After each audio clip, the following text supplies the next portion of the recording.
Hey, hi all. Welcome to our YouTube channel, Profcast. Today, we have with us Dr. Uday Yadav, founder of Rehab Hub, president of Indian Association of Physiotherapists, Haryana. Welcome to our show, sir.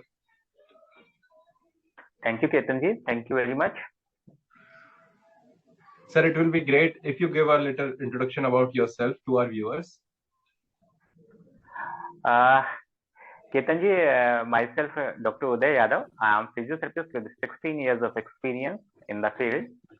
I am director of Rehab Hub and consulting physiotherapist for few hospitals like Polaris Hospital, Artemis Hospital, and I am associated with the NGO Ek Sahara and Kenvin Foundation.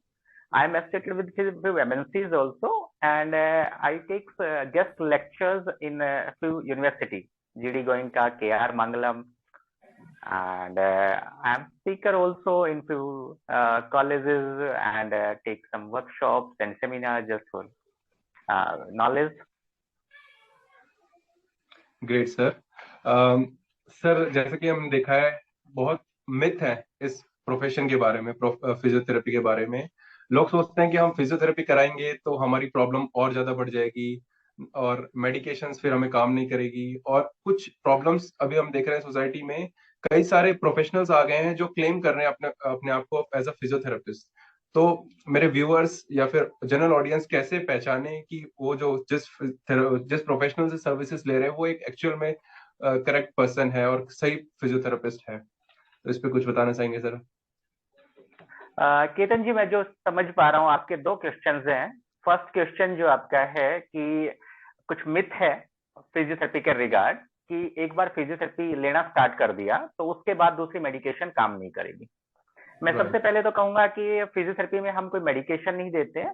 It's only treatment जिसके अंदर कोई भी side effect नहीं है. यदि properly किया जाए और राइट हैंड से किया जाए, राइट पर्सन इफ ही और सी इज ट्रीटिंग यू, तो हो ही नहीं सकता कि 1% भी आपको कोई साइड इफेक्ट आए. एक चीज. दूसरी चीज, प्रॉब्लम्स कहाँ आती है? If people are taking osteoarthritic changes, किसी को आ गया, घुटना घिसना स्टार्ट हो गया, वो इनिशियली क्या करेंगे? बहुत सारी मेडिकेशन खा चुके होंगे, सारे सारे सब दवाएं, सब तरह की चीजें, आयुर्वेदिक हो, एलोपैथ हो, होम्योपैथ हो, सब ट्राई कर चुके होंगे. उसके बाद फिजियोथेरेपिस्ट के पास पहुंचेंगे. जब वो फिजियोथेरेपिस्ट के पास पहुंचते हैं, उनको रिलीफ मिलना स्टार्ट हो जाता है. और रिलीफ मिलता है तो पेशेंट को लगता है कि हाँ, अच्छा हो गया हूं मैं, और वो इन बिटवीन फिजियोथेरेपी को छोड़ देता है या उनकी बताई हुई एक्सरसाइज नहीं कर पाते हैं. उसके बाद उनका पेन वो दोबारा से एग्रीवेट होना स्टार्ट हो जाता है. उसके चलते उनको लगता है कि जब तक मैं फिजियोथेरेपी करा रहा था तब तक मैं ठीक था, उसके बाद जैसे ही मैंने फिजियोथेरेपी छोड़ी तो मेरा पेन बढ़ गया. मीन्स या तो मैं एडिक्ट हो गया हूं, या होता यह है कि डिजनरेशन बहुत ज्यादा हो चुका होता है, तो दवाइयां काम नहीं करेगी उनके केस पे. बिकॉज एक बार कार्टिलेज घिस गया तो उसके बाद कोई भी दवाई उसको रीजनरेट नहीं करती है. उसको जो दवाइयां जो हेल्प करती है वो सिर्फ उसको मेंटेन करने में करती है. लोगों का मिथ ये रहता है कि दवाइयां खाएंगे तो दोबारा से रीजनरेट हो जाएगा, बट वो पॉसिबल नहीं है. तो इसलिए क्या प्रॉब्लम्स होती है? पेशेंट को लगता है कि हाँ, मैंने फिजियोथेरेपी कराया, तब तक ठीक था, और उसके बाद मेरे को प्रॉब्लम आ गई है, दवाइयां काम करना बंद कर गई है. तो वो प्रॉब्लम बहुत सीवियर हो चुकी होती है, इसलिए पेशेंट्स को ऐसा लगता है. ऐसा कुछ भी नहीं है. यदि आप फिजियोथेरेपी करा रहे हैं, that will definitely help in your health. Negative impact zero है if it is the right hand. दूसरा क्वेश्चन इसी का पार्ट, राइट हैंड. दोबारा से मैं कह रहा हूं, राइट पर्सन, राइट हैंड. इसमें फिजियोथेरेपी फील्ड में आज की डेट में भी ऑलमोस्ट 60% पॉपुलेशन ऐसी है जो क्वैक्स है, जो फिजियोथेरेपिस्ट, क्वालिफाइड फिजियोथेरेपिस्ट नहीं है. किसी फिजियोथेरेपिस्ट सेंटर पे काम करके 2 महीने, 3 महीने, 6 महीने काम किया और अपने आप को वो क्लेम करना स्टार्ट कर देते हैं फिजियोथेरेपी. अभी तक इंडिया में जो प्रॉब्लम थी, फिजियोथेरेपी की कोई काउंसिल नहीं थी, एक गवर्नमेंट बॉडी नहीं थी जो उसको रेगुलेट कर सके. The only body was there, that was Indian association of physiotherapy. That was an association और दैट इज एन एसोसिएशन जो रेगुलेट करती है. लेकिन अभी बहुत सारे स्टेट्स में और इवन नेशनल लेवल पे भी अगले 6 महीने में काउंसिल बन जाएगी. उसके बाद ये क्वैक्स लोग जो हैं वो बंद हो जाएंगे. यदि मैं हरियाणा की बात करूं तो हरियाणा में Haryana state council of physiotherapy 2020 से रेगुलेट करना स्टार्ट कर दिया था. जब भी आप किसी फिजियोथेरेपिस्ट के पास जाएं, हरियाणा में यदि आप किसी फिजियोथेरेपिस्ट के पास, तो आप जरूर उनका Haryana state council of physiotherapy का सर्टिफिकेट जरूर चेक करें, या आप HSCP की साइट पे जाके उनका नाम जरूर देखें कि वेदर दे आर रजिस्टर्ड और नॉट। यदि वो रजिस्टर्ड नहीं है तो they are claimed as quack physiotherapist, उनके लिए उसके ऊपर फाइन प्लस इम्प्रिजमेंट की प्रोविजन है। तो आप कभी भी किसी फिजियोथेरेपिस्ट के पास जाए, वो कितना भी क्लेम कर रहा हो कि मैंने सो एंड सो फिजियोथेरेपी हूं, मेरे को इतने साल का एक्सपीरियंस है, आप जरूर देखिए यदि वो क्वालिफाइड है तो Haryana state council of physiotherapy पे जरूर उनका नाम लिखा होना चाहिए वेबसाइट के ऊपर, या उनका रजिस्ट्रेशन नंबर होना चाहिए। क्वैक्स में हाथ में जाएंगे तो डेफिनेटली आपको प्रॉब्लम्स बढ़ेगी, फिर आप वही क्लेम करेंगे कि फिजियोथेरेपी से आराम नहीं आया या एडिक्शन हो गया। एडिक्शन हो गया, राइट सर। तो व्यूअर्स को मैं फिर से कहना चाहूंगा, एक बार जिस भी प्रोफेशनल के पास जा रहे हैं तो जो डॉक्टर साहब ने स्टेप्स बताए, एक बार उनको फॉलो करें और चेक करें अपने फिजियोथेरेपिस्ट आप राइट हैंड में है या नहीं है। डॉक्टर साहब, एक और क्वेश्चन आता है कि यार अभी प्री कोविड और पोस्ट कोविड बहुत ज्यादा पेशेंट्स के अंदर चेंजेस देखे गए हैं। पहले एक अलग एज ग्रुप हुआ करता था, अभी एक बहुत यंगर पॉपुलेशन को भी इससे इफेक्ट हो रहा है और प्रॉब्लम्स लेके आ रही है, तो इस पे सर आप कुछ बताना चाहें। केतन जी, ये बहुत ही एग्जैक्ट और पिन पॉइंट क्वेश्चन आपने पूछा है। यदि मैं अपनी जनरल प्रैक्टिस की बात करूं, यदि रिहैब टीम के हम 27 फिजियोथेरेपिस्ट हमारे साथ एसोसिएटेड हैं, हमारी जो टीम है, और नंबर ऑफ पेशेंट्स जो हमारे पास आते हैं वो हमारा ड्रास्टिक चेंज हुआ है, शिफ्ट हुआ है। पहले हमारे पास जो पेशेंट्स होते थे वो 60 plus, 70 to 80% population 60 years plus होती थी। मींस फिजियोथेरेपी ज्यादा रिलेट करती थी कि ओल्ड एज पेशेंट्स से रिलेटेड है ये जो पैथोलॉजी है या ये प्रॉब्लम्स है। आजकल हमारे पास जो पेशेंट्स आ रहे हैं वो ऑलमोस्ट उल्टा हो गए हैं। 60-70% पॉपुलेशन हमारे पास यंगस्टर्स आ रहे हैं, जो ऑफिस गोयर है, जो या अभी ऑफिस गोयर तो अब स्टार्ट हुए हैं, उससे पहले तो वर्क फ्रॉम होम था, तो वर्क फ्रॉम होम से बहुत सारी प्रॉब्लम्स बढ़ गई है। इवन यंगस्टर्स या स्टूडेंट्स में भी प्रॉब्लम्स आने लग गई है, क्योंकि उनका जो काम था, जो स्टडी थी, वो सारी लैपटॉप से, फोन से स्टार्ट हो गई, और उसमें वो फोन में घुसे रहते हैं, बाहर की एक्टिविटी ऑलमोस्ट जीरो हो गई। तो उसके चलते ना तो फिजिकल एक्टिविटी है, सारा दिन फोन, कन्फाइंड टू होम, तो वो प्रॉब्लम जो है सारी यंगस्टर्स में ज्यादा आना स्टार्ट हो गई है। ओके पोस्ट कोविड की भी यदि मैं बात करूं तो पोस्ट कोविड में क्या हुआ है कि मसल्स जो है, मसल्स वीक होना स्टार्ट हो गई, और जैसे ही ये कोविड इरा जब हमारा खत्म हुआ था तो लोगों ने एकदम से जिम स्टार्ट किया, मसल्स उसने ट्रेंड थी नहीं, तो इंजरी के केसेस भी काफी बड़े हैं। जो स्पेसिफिकली यदि बात करें हम, शोल्डर इंजरी या मस्कुलर इंजरी, वो सब, प्लस ओबेसिटी के चलते बैक पेन, लेग पेन, वो सब बढ़ गया है। ऑस्टियोआर्थराइटिक चेंजेस स्टार्ट हो गया, बिकॉज घर में रहना है, सारा दिन खाना है और आराम से बस चेयर बैठ के काम करना है, तो उसके चलते ओबेसिटी भी बढ़ गई है। जी ओके सर। सर, कुछ इमेजेस हमने आपकी टीम से मंगाई थी, तो हम अपने व्यूअर्स को एक बार दिखाना चाहेंगे कि फिजियोथेरेपी के अंदर आपका रिहैब हब क्या क्या सर्विसेज प्रोवाइड करता है और आप लोग क्या क्या सर्विसेज दे रहे हैं जो पेशेंट्स को हेल्प कर रही है इस प्रॉब्लम से, बैक पेन, नेक पेन और जो भी बॉडी एक प्रॉब्लम्स है उनसे कैसे बाहर निकालने में मदद कर रही है, जो कि मैं अपने व्यूअर्स को दिखाना चाहूंगा। ये सर का क्लिनिक है, अगर आप देख पा रहे हैं स्क्रीन पे, ये फ्रंट ऑफिस है सर का। एंड ये कुछ मशीन्स है जो फिजियोथेरेपी के अंदर यूज होती है। सर, अगर कुछ बताना चाहें इन मशीन्स के बारे में, ये कौन कौन सी मशीन है, क्या इनके नाम है और ये कैसे काम करती है। सर, ये जनरल आपने जो पिक दिखाई है वो जनरल है। ये आप जो देख पा रहे हैं वो काउच था, ट्रीटमेंट काउच, जिसको हम ट्रीटमेंट जहां पर देते हैं पेशेंट्स को। और पीछे जो मैं देख पा रहा हूँ वो एक मैं फिजियो बोल देख पा रहा हूँ। वो बेसिकली जब आपकी स्पाइन स्टिफ होना स्टार्ट होती है, फ्लेक्सिबिलिटी खत्म होती है, या बैलेंस करने के लिए वो फ्लेक्सिबिलिटी और बैलेंसिंग के लिए हेल्प करते हैं। ये काउच जो है ये हमें कायरो टेबल बोलते हैं इसको, जो क्रैकिंग साउंड कुछ एक केसेस में हमें जरूरत पड़ती है क्रैकिंग की, तो उस केस के लिए ये कायरो टेबल है। और सर आगे आप दिखा पाएंगे इमेजेस, तो मैं आपको कुछ और बेटर वे में दिखा पाऊँ, बिकॉज यहाँ से मैं जो देख पा रहा हूँ it's a vast image. Sir, ये ड्राई नीडलिंग है, जो स्टिमुलेशन हुआ है ड्राई नीडलिंग का। इसमें बेसिकली मसल जो होती है वो there are made up of fibers, और फाइबर ग्लूट कर जाते हैं आपस में और नोड्यूल फॉर्मेशन हो जाती है। कई बार हम पेशेंट देखते हैं कि कुछ मसल्स के अंदर गांठें बन गई है, तो वो गांठें जो है वो नोड्यूल फॉर्मेशन होता है, वो टेम्परेरी मसल ग्लूट कर जाती है। उसको हम ड्राई नीडल करके और उसको स्टिमुलेट करते हैं, सो दैट वो इंस्टेंट रिलीफ मिलता है। उसी टाइम पेशेंट इंस्टेंट। को रिलीफ मिलना स्टार्ट हो जाता है। स्टिफ नेक या बैक में बहुत कॉमनली ये यूज की जाती है। ठीक है सर। ये शायद मुझे सर लगता ये है कप कप थेरेपी है सर। कपिंग, हाँ कपिंग है सर। ये दो तरह की कपिंग इसमें दिखाई गई है। ऊपर हम जो देख पा रहे हैं blood cupping, that is wet cupping और हिजामा इसको बोलते हैं। नीचे जो है वो ड्राई कपिंग है। ये फेसिया को स्किन से अलग करती है। जब मसल स्टिफ हो जाती है तो उसकी फ्लेक्सिबिलिटी गेन करने के लिए हम कपिंग करते हैं। या बहुत सारे ओके। लोग होते हैं जो आपने देखा होगा जिम में एक्सरसाइज बहुत सारी करते हैं, उनकी मसल भी उतनी ही ज्यादा स्टिफ हो जाती है, बिकॉज वो स्ट्रेंथ ट्रेनिंग के ऊपर काम कर रहे होते हैं। तो उन केसेस में ये कपिंग काफी करता है, ठीक है फेसिया सर। स्ट्रेच में जी। ये अप हैंड वाला कुछ। हाँ sir, sir it's very interesting और ये बहुत ही कम आपको सेटअप पे मिलेगा। स्ट्रोक जब होता है, पैरालिसिस जब होता है, तो पैरालिसिस में हाथ का इंप्रूवमेंट लास्ट में आता है, या मोस्ट ऑफ द केसेस में, सॉरी टू से, बट हाथ का इंप्रूवमेंट उतना अच्छे से नहीं आ पाता। तो हम डे वन से हाथ के इंप्रूवमेंट के लिए ये यूज करते हैं। इसमें आप देख पा रहे हो तो मैंने अपने हाथ में पहना हुआ है ग्लव, और मैं रेगुलेट कर रहा हूँ पेशेंट का हैंड। मैं राइट जैसे सर। जैसे मैं मूवमेंट करूंगा ऑटोमेटिकली पेशेंट वैसे ही मूवमेंट करेगा।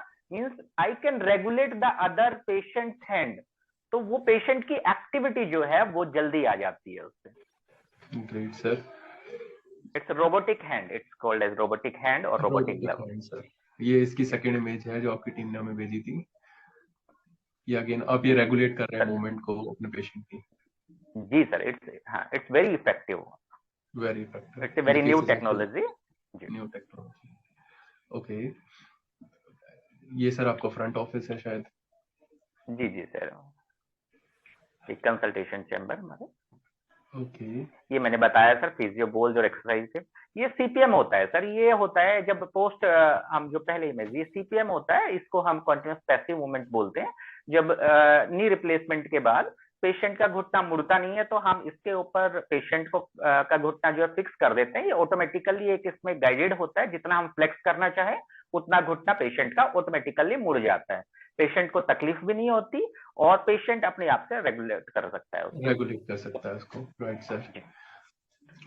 सर ये आईएफटी कॉम्बो पैक है। आईएफटी में जो है इंटरफेरेंशियल थेरेपी होती है। जब भी हमें एक्यूट पेन स्टार्ट होता है तो मसल को रिलैक्स करने के लिए प्लस मसल्स के ऊपर ब्लड सर्कुलेशन इंक्रीज करने के लिए हेल्प करता है, सो दैट की हीलिंग फास्टन हो जाए। ओके। उसके साथ में मैं अल्ट्रासोनिक हेड भी देख पा रहा था। उसमें ultrasonic is basically for inflammation और मस्कुलर स्पाज्म जो सर। ओके। हाँ, इसी के अंदर जो ब्लैक कलर का, अल्ट्रासाउंड। हाँ इसमें ब्लैक कलर पार्ट जो मैं देख पा रहा हूँ सर, ये अल्ट्रासोनिक। इट्स ए कॉम्बो, मैंने बताया दोनों चीजें इसमें साथ में। ये अल्ट्रासोनिक हेड है इसमें। ठीक ठीक ठीक ठीक सर। इसके साथ कुछ और गैजेट्स हैं आ, आपके। हाँ सर, सर ये स्टिमुलेशन, ड्राई नीडलिंग का स्टिमुलेशन, नीडल्स कर देते हैं। नीडलिंग के बाद मैंने जो बताया था आपको ट्रिगर पॉइंट के लिए, हाँ इनिशियल उसको जो हमने स्टिमुलेट स्टार्टिंग में करने, देखा था। या जी जी, उसको जो स्टिमुलेट गांठें करने वगैरह का हो जाती है इंस्ट्रूमेंट। उनके लिए। Exactly sir, exact. ये दीज आर नीडल्स यूज्ड है। दिस इज फिजियोगन, जो बीच में आपने दिखाया ब्लैक कलर का जो था फिजियोगन था। ये 10 सेट, दिस इज फिजियोगन सर, फिजियोगन है ये। Okay sir. हाँ, ये ये मसल की इलास्टिसिटी के लिए होता है। Again this is the cupping set, जो हमने कपिंग पहले दिस किया हुआ दिस इज था, द वो कपिंग कपिंग सेट जो सेट। हमने अभी देखा था हाजिमा और उसके अंदर। ओके हाँ, सर। हिजामा के लिए और ये ड्राई कपिंग के लिए यूज करते हैं। आजकल फिजियोथेरेपी में काफी एडवांस मोडेलिटी आ गई और इंस्टेंट रिलीफ होना स्टार्ट हो गया है। और कुछ एक प्रॉब्लम्स ऐसी होती है न्यूरोलॉजिकल इश्यूज की, यदि हम बात करें, जहां पर फिजियोथेरेपी के अलावा कोई चारा बचता नहीं है। इसलिए मैंने कहा चारा नहीं बचता, बिकॉज डीजनरेटिव जो है वो होगा ही होगा। फिजियोथेरेपी उससे स्लो डाउन कर देता है डीजनरेशन को। Again I am not claiming कि हम रोक देते हैं कुछ एक चीजें, उस चीज में रोक नहीं पाते। उस केस में हम स्लो डाउन जरूर कर देते हैं उस चीज को। Okay sir. बट 90% प्रॉब्लम्स ऐसी होती है जिसको हम जड़ से खत्म कर देते हैं। 10% प्रॉब्लम्स ऐसी होती है जो कोई भी मेडिकेशन या कोई भी थेरेपी नहीं कर सकती, उसमें हम स्लो डाउन डेफिनेटली कर सकते हैं। जो वो चेंजेस 1 साल में आना है, उस चेंजेस को हम, हो सकता है उसको 10 से 15 साल बाद वो चेंजेस आए। जैसे मस्कुलर डिस्ट्रोफी है या सीपी है, जो उस तरह की न्यूरोलॉजिकल प्रॉब्लम्स होती है, पार्किंसंस है। तो मैं बताना चाहूंगा पेशेंट्स को, सर के पास सारी न्यू टेक्नोलॉजी अवेलेबल है और बेस्ट पॉसिबल हैंड्स में अगर आप जाएंगे, अगर आपको कुछ प्रॉब्लम होती है तो बिल्कुल सर से कंसल्ट करें रिहैब हब में। सर आप एड्रेस बताना चाहें हमारे व्यूअर्स को कि आपका एड्रेस कहाँ पे है और कैसे आप सर्विस देते हैं? सर रिहैब हब लोकेटेड है सेक्टर 57 में, सुशांत लोक 228 नंबर है, plot number 228, Sushant Lok 2, near Hong Kong market, sector 57, Gurgaon. और अवर नंबर इज 9990698999। उसके अलावा हम थ्रू आउट गुड़गांव, सोहना, मानेसर में हम होम विजिट प्रोवाइड करते हैं। We are having a qualified team of physiotherapist जो घर जाके भी ट्रीटमेंट देती है। ठीक है, तो अगर आप गुड़गांव के आसपास रहते हैं तो आप पर्सनली भी सर से विजिट कर सकते हैं, और अगर आपकी प्रॉब्लम ज्यादा है तो आप सर के प्रोफेशनल्स को घर भी बुला सकते हैं। तो सर दोनों तरीके से ऑपरेट करते हैं गुड़गांव के अंदर मेजरली। सर मैं नेक्स्ट क्वेश्चन लेना चाहूंगा, जो आजकल हम जैसे देख रहे हैं कोविड की एक नई लहर आने वाली है, तो इसमें प्रोफेशनल्स और मैं कहूँगा स्टूडेंट्स क्या इसमें एहतियातन बरतें हैं जिससे उनको प्रॉब्लम्स दोबारा से ना आए, जो उनको आ गई हैं अभी जो ठीक हुई है, या फिर कैसे वो हेल्दी रहें, उस पर अगर आप कुछ सुझाव देना चाहें तो। सर सबसे पहले तो मैं यही भगवान से दुआ करूंगा कि ये लहर ना आए। कोविड, इंडियंस की जो इम्यूनिटी है काफी स्ट्रॉन्ग है, मोस्ट प्रोबेबली कोविड बहुत ज्यादा इम्पैक्ट नहीं करेगा। और सारा यहाँ पर जो मैं खेल कहूँ वो इम्यूनिटी का है। यदि आपकी इम्यूनिटी स्ट्रॉन्ग है तो चाहे कोई भी इसका जीनोम आ जाए, कोई भी वायरस आ जाए, हमारी बॉडी आराम से उसको टैकल कर सकती है। फिर भी यदि हमें कुछ मैं कहूं तो ये मैं यही कहना चाहूंगा कि अपनी बॉडी को, इम्यूनिटी को बनाने के लिए अच्छे से शुद्ध शाकाहार खाने की कोशिश कीजिए, अपना खूब सारी एक्सरसाइज करके रखिए, पहले ही अपनी इम्यूनिटी बना के रखिए। उस टाइम कोविड के टाइम हमें जो ध्यान रखना है, मैं हमेशा बताता हूँ, एक रूल होता है जब भी आप काम कर रहे होते हैं, ऑफिस में सिस्टम के सामने बैठे होते हैं, एक रूल होता है फिजियोथेरेपी में, वी यूज टू से 30-30-30। It means after every 30 minutes you have to take a break और change in position for 30 second और try to sit 30 feet away. That is for eyes muscles. Eyes muscles भी काम कर रही होती है, हमारी कॉन्स्ट्रिक्ट हो जाती है एक लोकेशन के ऊपर। तो आईज को भी स्ट्रॉन्ग करने के लिए, आई मसल्स को स्ट्रॉन्ग करने के लिए हमें 30 फीट दूर देखने की कोशिश करनी चाहिए। इससे हमारा काम कोई भी हैम्पर नहीं करेगा। हैम्पर करने का, आप 30 मिनट के बाद 30 सेकंड का ब्रेक ले रहे हो, मींस 1 घंटे के बाद 1 मिनट का, और पूरे दिन में 8 घंटे काम कर रहे हैं तो 8 मिनट का ब्रेक है, और वो हम वैसे भी ले लेते हैं। बट द मैटर जो करता है वो हर आधे घंटे बाद आप जरूर ब्रेक ले। होता ये है कि हम काम करना यहाँ से स्टार्ट करते हैं, आराम से स्टार्ट किया हमने, आधे घंटे में हम यहाँ पहुंच जाते हैं, अगले आधे घंटे में और सिस्टम के अंदर घुसना स्टार्ट कर देते हैं। Whenever you are taking break, जब भी आप चल के उठ के बैठ रहे हैं वापस, तो आप नॉर्मल पोजीशन से स्टार्ट करेंगे। जो एंगल है वो इतना ही लिमिट आपका हो पाएगा, वो ज्यादा, वो बैक के लिए भी और नेक के लिए भी काफी हेल्पफुल रहेगा। तो आप हमेशा इस ब्रेक को जरूर ध्यान में रखें, 30-30-30। तो rather than sitting for a long position या फिर लॉन्ग आवर्स, 30-30 मिनट्स का जैसे डॉक्टर साहब बता रहे हैं, थोड़ा ब्रेक लें और 30 सेकंड वॉक करके वापस स्ट्रेचिंग करके वापस से अपनी पोजीशन में आए और फिर कंटिन्यू करें। अच्छा same for sir, exercise also sir, same for exercise also. हम क्या करते हैं, 5 दिन कोई एक्सरसाइज नहीं करते हैं और सैटरडे संडे को फुल एक्सरसाइज करते हैं।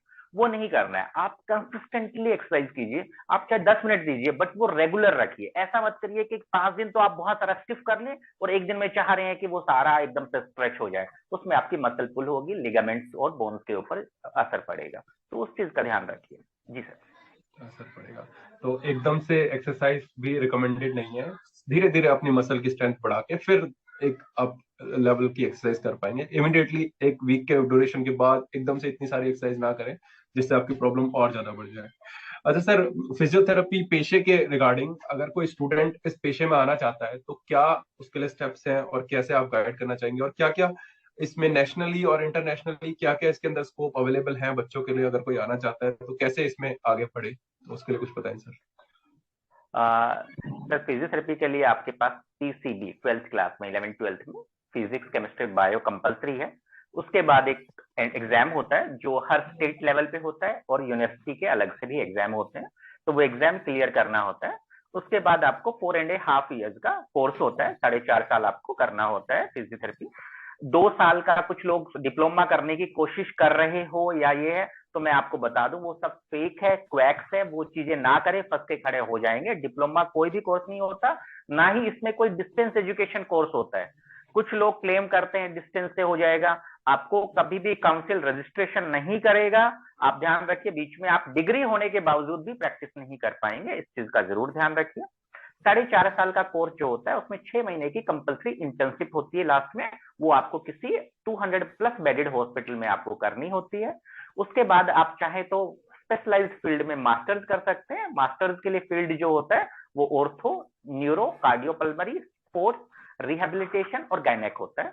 इसमें से आप इवन पीड्स भी आ गया, पीडियाट्रिक भी आ गया, तो इनमें किसी में भी आप 2 साल का आप एमसीटी कर सकते हैं, मास्टर इन फिजियोथेरेपी कर सकते हैं। उसके बाद आप, यदि आपका टीचिंग में या एकेडमिक्स में इंटरेस्ट है, तो you can go ahead with PhD also in the same physiotherapy field.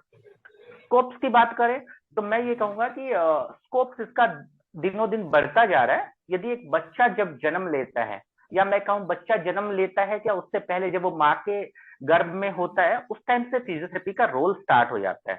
Prenatal exercises, कि जब माँ गर्भवती होती है तो उसमें बहुत सारी चेंजेस आते हैं बॉडी के अंदर, उसमें फिजियोथेरेपी एक्सरसाइज की जरूरत पड़ती है। कुछ एक प्रॉब्लम्स होती है, जैसे कार्पल टनल सिंड्रोम हो गया है, या जैसे ही चेंजेस इन थोरैक्स और स्पाइनल रीजन में आएंगे तो कमर दर्द होता है, वेरिकोज वेन होना स्टार्ट हो जाती है, पैरों में दर्द आता है, फिजियोथेरेपी का वहां रोल स्टार्ट हो जाता है। जैसे ही बच्चा बर्थ लेता है उसके बाद फिजियोथेरेपिस्ट का रोल हो जाता है पोस्ट नेटल एक्सरसाइज के लिए, ताकि वापस कंट्यूर शेप में आने को बॉडी को, वहां पर स्टार्ट हो जाता है।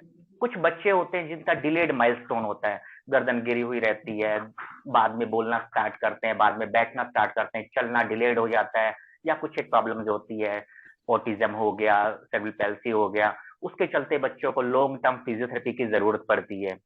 बच्चे जब थोड़े से बड़े होते हैं तो एक्टिविटी करना स्टार्ट करते हैं, खेल कूद करते हैं, तो उसमें जब वो पार्क में जाते हैं चोट वोट लगती है, स्प्रेन हो गया, मस्कुलर पुल हो गया, वहां फिजियोथेरेपी की जरूरत हो जाती है। उसके बाद प्रेशर इतना होता है, पेरेंटल प्रेशर और पीयर प्रेशर इतना होता है पढ़ाई के लिए, सारा दिन लैपटॉप और बुक्स में लगे रहते हैं, सर्वाइकल पेन स्टार्ट हो गया, बैक पेन स्टार्ट हो गया, वहां फिजियोथेरेपी की जरूरत होती है। कॉम्पिटिटिव एग्जाम आ गए, उसके बाद बच्चे ने एग्जाम क्लियर किया, अपनी डिग्री कंप्लीट की, उसके बाद जॉब करना स्टार्ट किया। आजकल आपको पता है जॉब में कितना प्रेशर है, तो वो 8-10 घंटे सिस्टम के सामने बैठने से और बाकी प्रॉब्लम स्टार्ट हो जाती है। फिर डीजनरेटिव चेंजेस, जैसे ही वो रिटायरमेंट की तरफ चलता है डीजनरेशन स्टार्ट हो जाता है, बुढ़ापा आ गया तो उसमें तो फिजियोथेरेपी और भी ज्यादा बढ़ जाती है। तो it's from birth to death, जब वो लास्ट स्टेज तक होता है वहां तक फिजियोथेरेपी की जरूरत रहती है। सेम वे टेक्नोलॉजी जैसे जैसे एडवांस हो रही है, चाहे वो किसी भी तरह की टेक्नोलॉजी हो, चाहे वो व्हीकल टेक्नोलॉजी हो, उसमें एक्सीडेंट प्रोन हो गया है, या हमारी लाइफस्टाइल जो है वो इतनी ज्यादा एडिक्शन हो गई है कि उसमें हमारी फिजियोथेरेपी का रोल बढ़ता जा रहा है, या नी रिप्लेसमेंट है, सर्जिकल है, या स्पोर्ट्स में जो हाई इंटेंसिटी प्लेयर्स हैं, स्पोर्ट्स हो गया, गायनेक हो गया, मैंने बताया, तो हर केस में फिजियोथेरेपी की नीड बढ़ती जा रही है। तो स्कोप की बात करें तो स्कोप काफी अच्छे है, इंडिया एंड अब्रोड ऑल्सो। हम आईएपी के काफी सेमिनार्स करते रहते हैं, अब्रोड के बारे में हम काफी बताते रहते हैं, अब्रोड में कहाँ कहाँ कैसे कैसे पोस्टिंग है और क्या क्या उसका प्रोसीजर होता है, डिफरेंट कंट्रीज के डिफरेंट है। ऑस्ट्रेलिया और कनाडा हमारे सबसे ज्यादा फिजियोथेरेपिस्ट इंडियंस गए हुए हैं, काफी हम उसको अच्छे से गाइड कर रहे हैं और काफी स्कोप्स हैं। Great sir, so thank you so much sir, अपना कीमती समय हमारे चैनल को देने के लिए और हमारे व्यूअर्स को हमारा ज्ञान बढ़ाने के लिए। और thank you sir for calling me and give me this part कि मैं आपके साथ कुछ शेयर कर सकूं और ये पब्लिक तक पहुंच सके या हमारे स्टूडेंट्स तक पहुंच सके। Thank you very much for giving me time sir. ठीक है, at last I want to thank my viewers जिन्होंने अंत तक इस वीडियो को देखा, और if you have any question तो please write us on the comment section. Doctor साहब और मेरी टीम हर एक कमेंट को आपके पढ़ेगी और कोशिश करेगी कि उसको हम आंसर करें। और अगर आपको प्रॉब्लम है तो आप सर के रिहैब हब में जा सकते हैं और अपना ठीक हो सकते हैं। लिंक सर के क्लिनिक का मैं डिस्क्रिप्शन बॉक्स में शेयर कर दूंगा। And if you like our content, please like, share, and subscribe to our YouTube channel. Thank you so much.